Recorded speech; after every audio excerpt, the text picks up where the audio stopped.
नमस्कार मु प्रतिभा वेलकम करछि जेमा किचन को।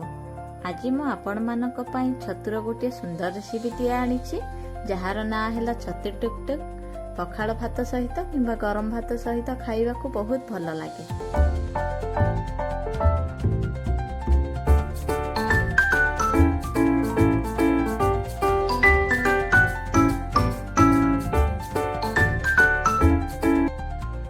एठी मु एबे छतु नहीं जाइछि।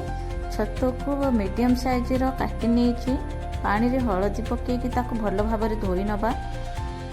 भल भाबरे धोई सारी ताको भल भाबरे चिपुडी नहीं जिबा जेमिति पानी रहिबनी। एबे आमे सोरिष जीरा रसुण कच्चा लंका रो गोटे पेस्ट बनै नबा। पियाज काटी नबा।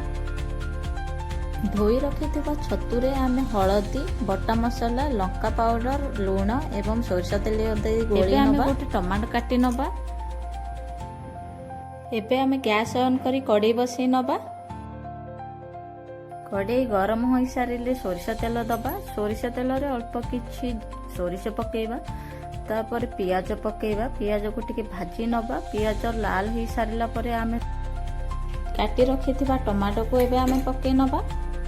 टमाटो टिके भाजी सारिला परे सेथिरे आमे गोली रखिथिबा छतु को पकेइबा। ताको भलो भाबरे टिके भाजी नबा। से भल भाବରେ भाजी सारे ताऊ घोड़े नबा। सेथिरु पानी बाहरिबो। सेइथिरे आम छतु सिझी जिवो। एबे देखिबा आम छतु तरकारी पूरा रेडी हो जाइछि।